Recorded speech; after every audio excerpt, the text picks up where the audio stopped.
3 years together. And I can only say that it's been a massive privilege to work with everyone, from the members of our council to just the newest people that have joined. We have seen massive growth as a group and as individuals.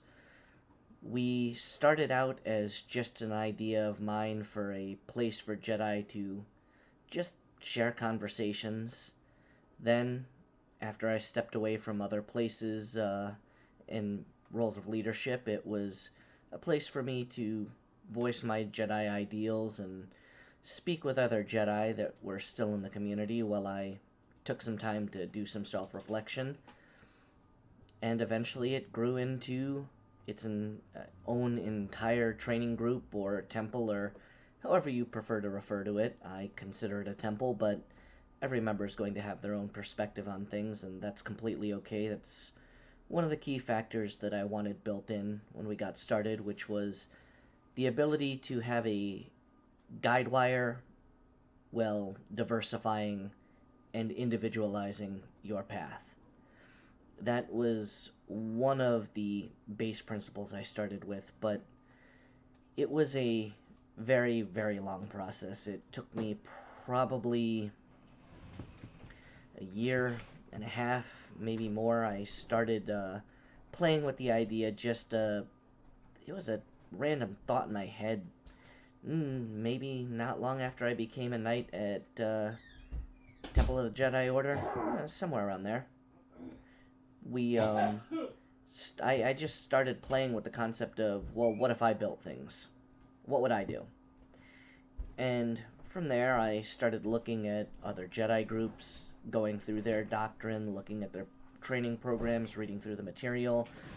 And the thing I found more than anything else is that despite the politics or the interpersonal disputes, we have far more in common among each group than we ever do anything different. Base ideals are there throughout every single group, from Force Academy to the Jedi Circle to some of the smaller groups, like Heartland Jedi and all of these other places. All of them have very, very similar core values, and some people will say, well, then why aren't we all one big group?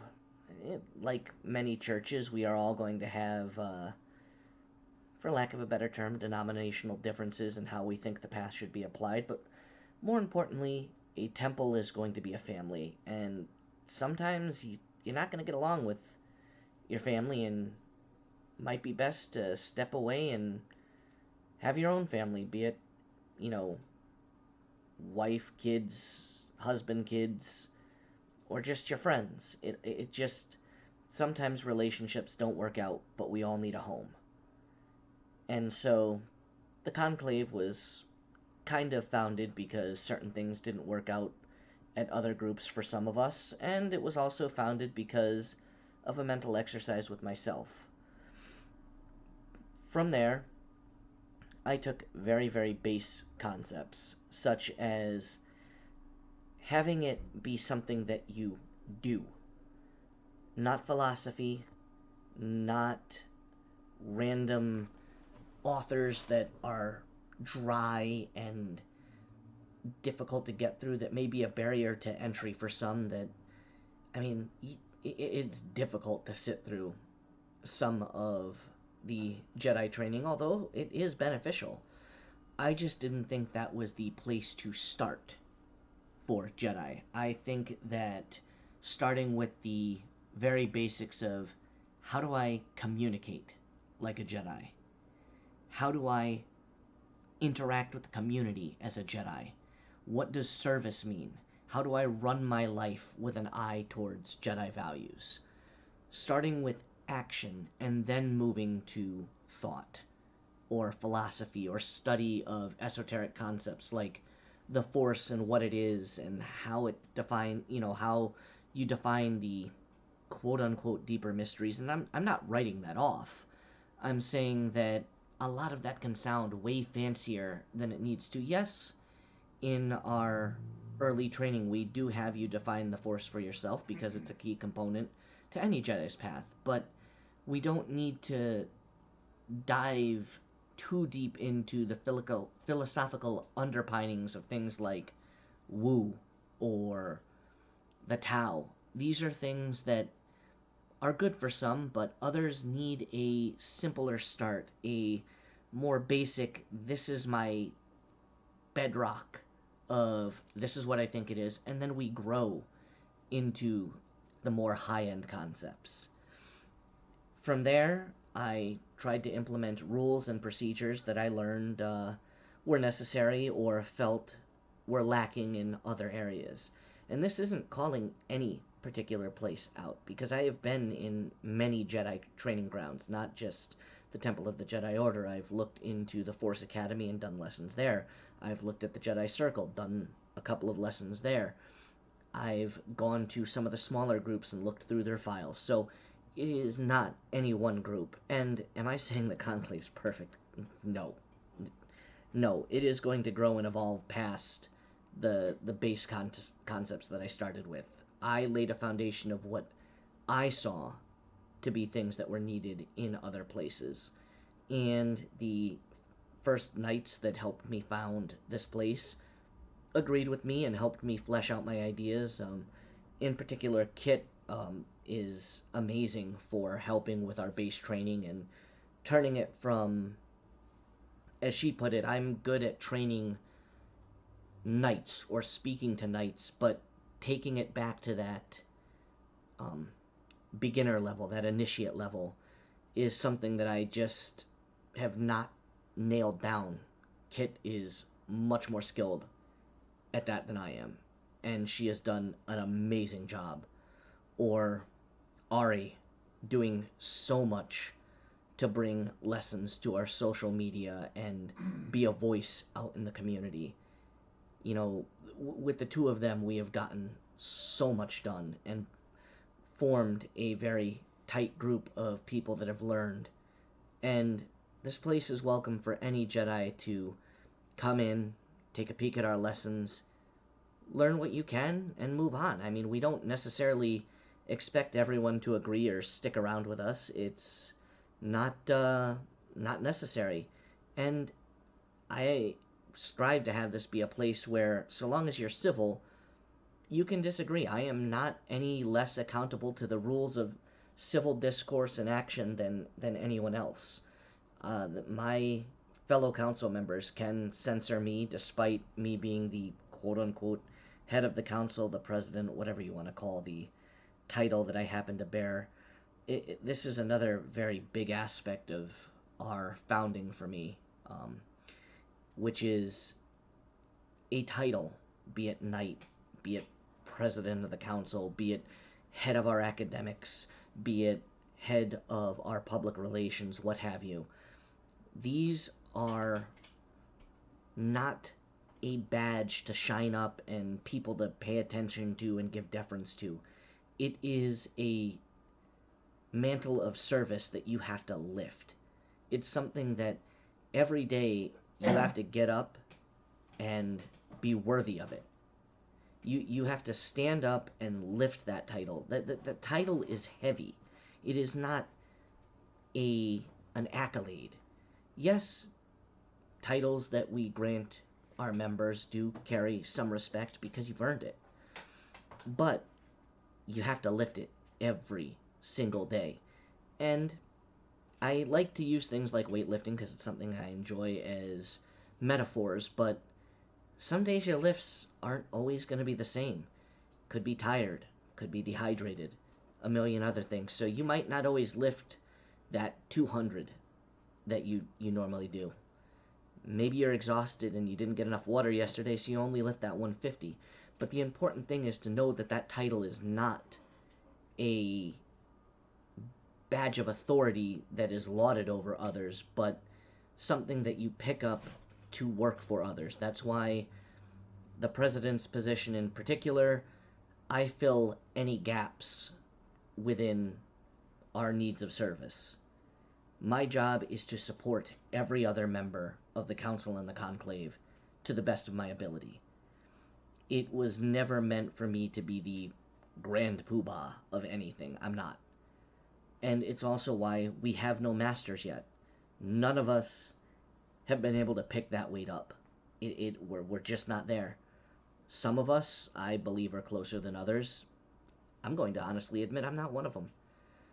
I'm approaching maybe being ready for senior knighthood, but I have flaws that I feel I need to fix before I consider putting myself forward for that. And that will be at the discretion of my fellow council members and knights. But masters, we have none because we're not there yet. And it's important that we recognize that within ourselves. You have to look up every day and say, am I living up to what I thought a knight should be? Am I living up to what I thought an apprentice should be? I mean, a knight should always be able to be a good apprentice. That's why I've worked on rights that are based, honestly, off the fiction of Star Wars, where knights that respected each other would exchange sabers and learn from each other. Because the fact of the matter is, even when you hit that rank of Jedi Master, that don't mean your journey's done. It just means that you have such a solid control of the basics that 9 times out of 10 you don't slip, and you have put the time and effort in to give deeper wisdom to the community, your peers, the people that have come after you.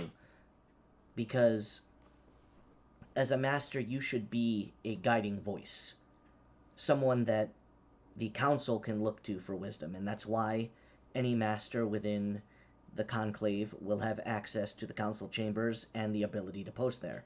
All of our knights have the ability to see what goes on in the council chambers.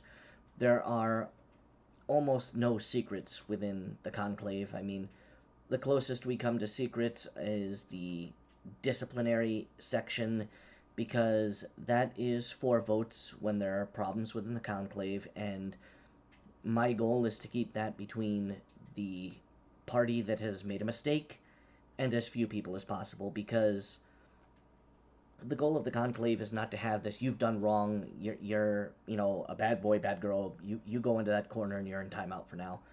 It is, okay, you had a bad day. That's something that we need to work on as a community as a whole, and was another part of the heart of what I hoped to do when I created the conclave. Is you had a bad day. I see Jedi get stripped of rank, excommunicated from here, banned from there, etc. And some of them are long-term people, and what happened? Instead of booting these people and having some big investigation, that's not the goal of conclave discipline. It's, you had this bad day, how can we help you? What lesson can we give you so that you're ready to come back and interact in the civil and disciplined manner that we expect of our membership?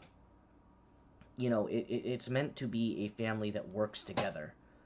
And you don't just boot family and put them in the corner and then say, okay, you've sat in silence for 10 days or, 3 months or a year.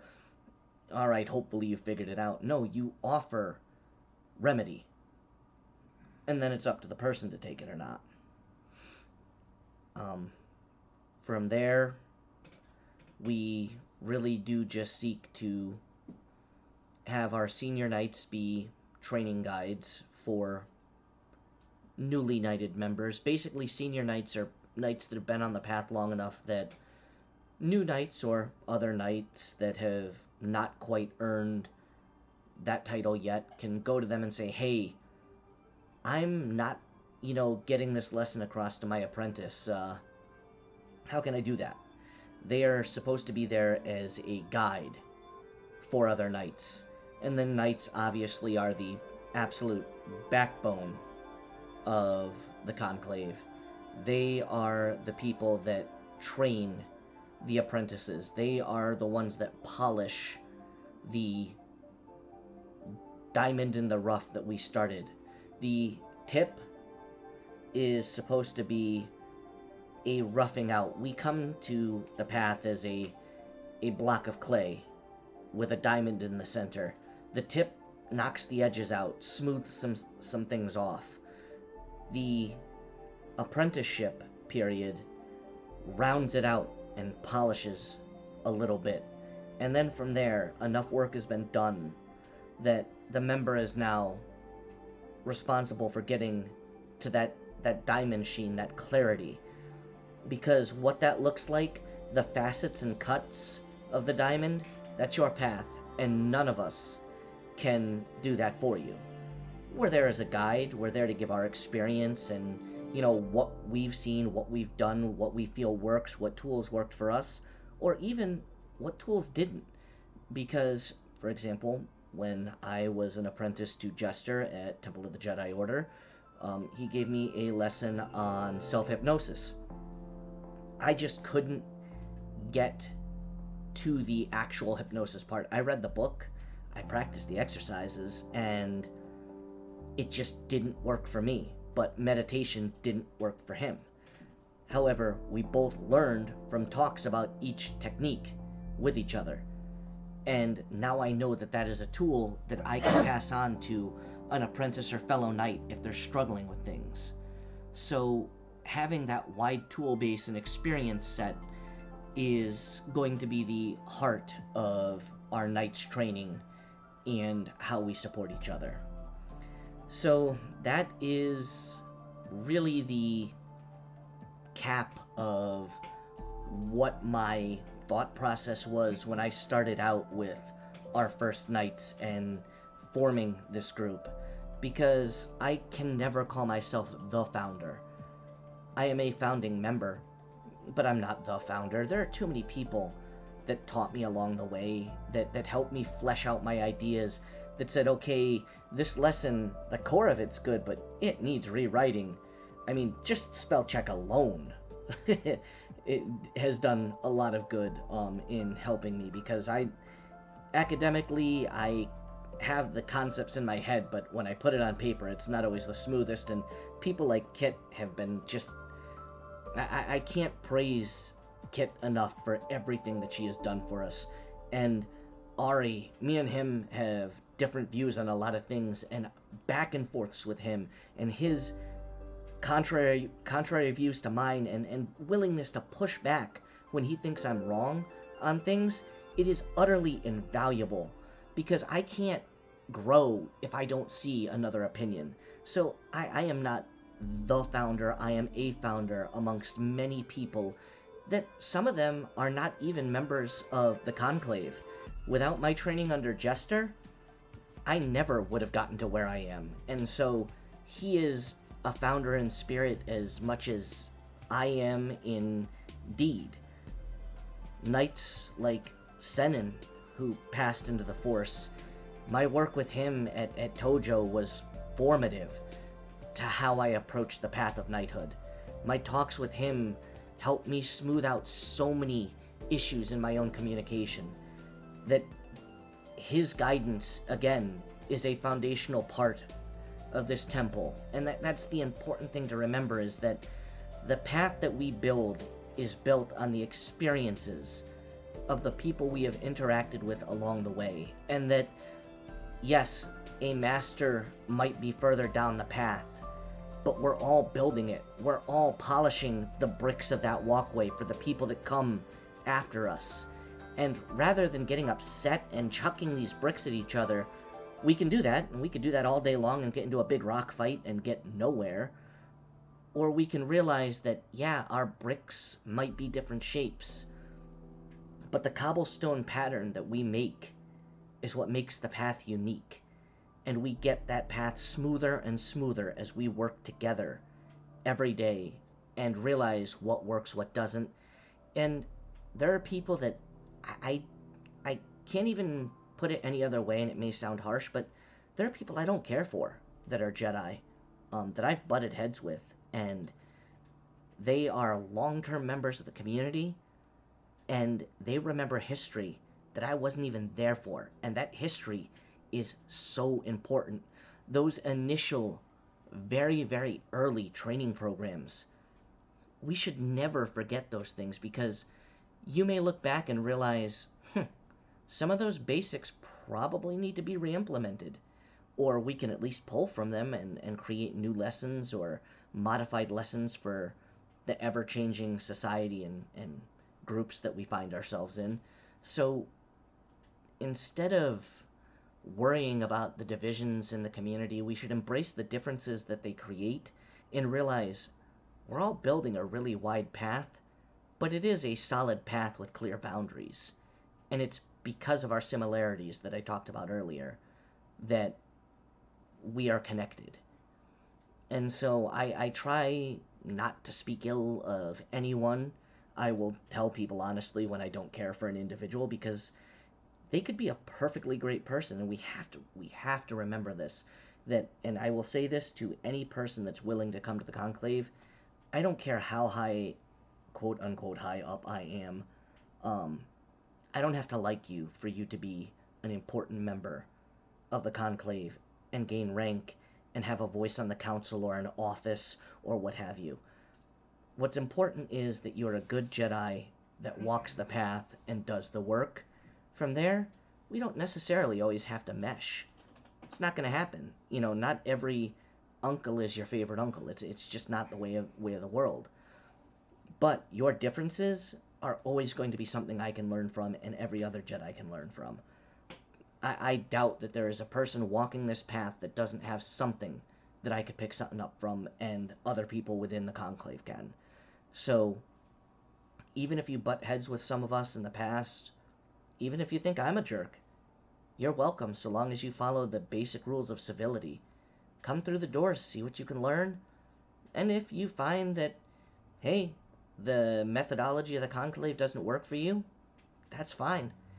You don't even have to train. You can be a general member and just voice your opinion from time to time. I'm sure we can learn from you and hopefully at least have fun with us. So that is really our core methodology on creation. And I know I've repeated myself, but sometimes things loop back on themselves, much like Campbell's hero's journey is a spiral, not a straight line. Don't ever think we're done with it. Now I will move on to another promised topic amongst the conclave, because I did a little bit of a vote. One was, what was my thoughts when getting everyone together to help start founding this? The other was pop culture and Jediism. If you look at my taglines in any place that I have an account, I call myself a pop culture Jedi. And the reason for that is that Star Wars is pop culture. We are a religion, a philosophy, whatever, based on pop culture. We have learned deep lessons that have changed many of us for the better. I can say that before I came to Tojo, I was an angry person that was pretty miserable.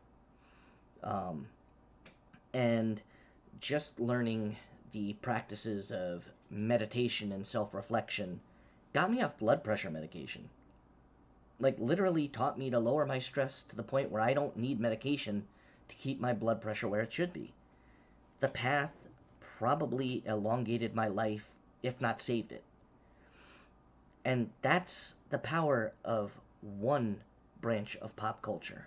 And we can sit and we can pull from philosophy like Campbell's hero's journey and, Seneca and Marcus Aurelius and, his meditations and all of that. And I enjoy all of those. Do not get me wrong.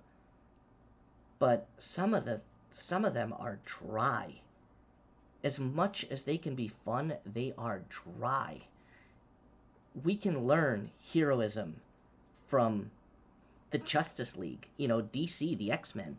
We can learn kindness and friendship from My Little Pony. We can learn trusting our people from things like Mass Effect. We can learn the dangers of authoritarianism from things like the Brotherhood of Steel and Fallout. All of these pop culture elements have the lessons of philosophy that you can find in dusty tomes in the back of libraries, and I find that they are much more accessible because they're entertaining. Now, is it great for the knight, the senior knight, the master, the grand poobah, grandmaster, whatever you want to call, every stage of the journey, to to deep dive, yes, absolutely. Get into some of those dusty books. You might even enjoy it. But there is nothing wrong with sitting down and playing a video game and learning from it. There's nothing wrong with being exhausted and watching a kids show that you enjoy, learning a few lessons and realizing that the problem is wrapped up in 30 minutes and everything's the same at the end because it's all right. Having that joy from pop culture while learning is fine. We can't write off these lessons, and it's a problem within the community, at least in my opinion, that we get so worried about being taken seriously. If you're too serious, nobody nobody wants to go where it looks like everybody's miserable, where they're straight-laced, scholars. If that was the case, everybody would be monks in monasteries, writing tomes of philosophy, but that's not the case. Most people don't want to do that. So having these small bits of pop culture humor and fun coupled with deep lessons makes everything that much more accessible and fun. Like, fun just seems to be a dirty word in not even the Jedi community, but like society as in general has this stigma against adults enjoying quote unquote childish things, or having fun. It's childish. Why are you doing that? Why aren't you on your grind making money, or making mental progress by reading Seneca, or I'm having trouble even thinking of other philosophers. My favorites happen to be Greek, if I haven't given myself away. But reading, why aren't you doing that? You can grow just as much and have a good time doing it. You don't need to suffer through some of these books if it's not your thing. And bashing other people for it gets us nowhere. It does nothing. It's rock throwing, as I said earlier. It's just chucking bricks that could be used to build the path forward. Why? Why do we do that? It doesn't do anyone any good. And having a sense of superiority because you're willing to read some older book than somebody else, I mean, that's, at least in my opinion, not very, Jedi-like of anyone. So don't forget to have fun with the path. Throw some pop culture in it. Read the Tao of Pooh instead of Lao Tzu's original. Have a good time with it. Read the Tao of Yoda. Read Star Wars and philosophy. Read Rick and Morty and philosophy. There are great books that connect some of these philosophical concepts to your favorite cartoon or show or video game and what have you. Have a good time with it. Because if you're not having fun, are you gonna continue with it? Probably not. When we start taking ourselves overly seriously, it can become almost miserable, and that's why there's nothing wrong with getting out our glorified glow sticks and having a flow session instead of normal Tai Chi moving meditation, or just getting exercise in and getting some cardio in through sword drills. Yeah, could you get a Hema sword and do the exact same things reading solid sword manuals? Yeah, you can. It's not half as fun if that's your thing. And there is nothing wrong with making exercise or meditation enjoyable. Just bring some joy to the path with you. You don't need to leave that at the door. You don't need to put on the monastic robes and deny yourself freedom and fun and enjoyment to be some super serious academic Jedi. Now, are there going to be super serious academic Jedi out there? And maybe that's their jam. Maybe that's what brings them joy at the end of the day. And that is great. Those are people that we will probably learn a lot from, and they will create these academic texts in the future that are just foundational for future Jedi that we're like, why didn't we have this sooner? And that's awesome. But for the majority of us, I'd rather read a lesson about Mass Effect and how, something within there taught somebody something that they can apply on the path, or how Rick and Morty gave them altered views of reality and how they can see through the different timelines, how different perspectives can create our own reality, or something along those lines. And, That to me is more entertaining, and I'm sure it is for a lot of other people. So, the long and short of pop culture and Jediism is have a good time with it and don't take ourselves too seriously. It's meant to be a place for growth, but it doesn't mean you can't have fun doing it. Now, that is really the wrap up of the 3 year sermon, talk, chat, fireside sit down, whatever you want to call it, that I promised. But I also want to leave with just a personal message to everyone that's been on the path with me for the several years that I've been a knight, and longer than that, that I started on the path. Thank you. Thank you for walking with me this far, and I can't wait to see how far we go. May the Force be with you all. Alrighty, there we go.